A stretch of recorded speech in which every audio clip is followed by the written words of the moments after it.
President Biden spoke to former President Trump after the attempt on his life this weekend. Have you spoken to him? And earlier today, I assume. Yes. How'd that go? You want to give us some intel? Sure.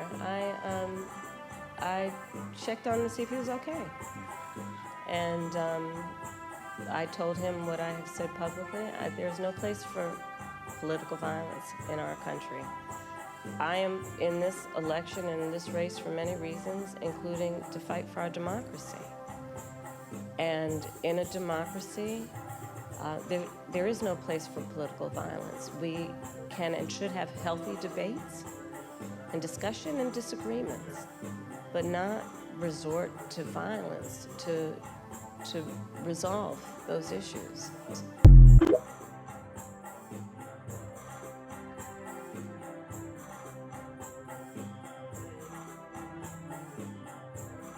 It's a crying shame, literally.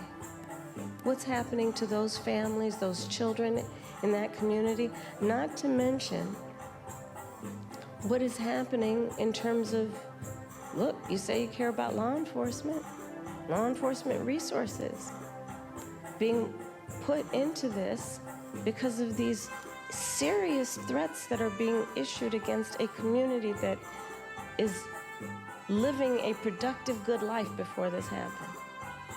And spewing lies that are grounded in tropes that are age-old. And look, I said it not very far from here the other day at the debate. This is not new. This is not new in terms of these tropes. This is not new in terms of where it's coming from. And, you know, whether it is refusing to rent to people, rent to black families, whether it is taking out a full-page ad in the New York Times against 5 innocent black and Latino teenagers, the Central Park 5, calling for their execution, whether it is referring to the first black president of the United States with a lie, birther lies. And look, the American people deserve, and I do believe, want better than this. I do believe that. I know,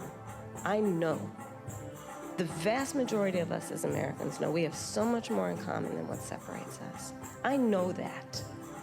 I know that regardless of someone's background, their race, their gender, their geographic location, I know that people are deeply troubled by what is happening to that community in Springfield, Ohio.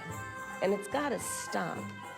And we've got to say that you cannot be entrusted with standing behind the seal of the President of the United States of America, engaging in that hateful rhetoric that, as usual, is designed to divide us as a country, is designed to have people pointing fingers at each other.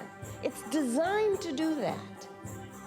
And I think most people in our country, regardless of their race, are starting to see through this nonsense and to say, you know what, let's turn the page on this. This is exhausting and it's harmful and it's hateful and grounded in some age-old stuff that we should not have the tolerance for. So let's turn the page and chart a new way forward and say, you can't have that microphone again.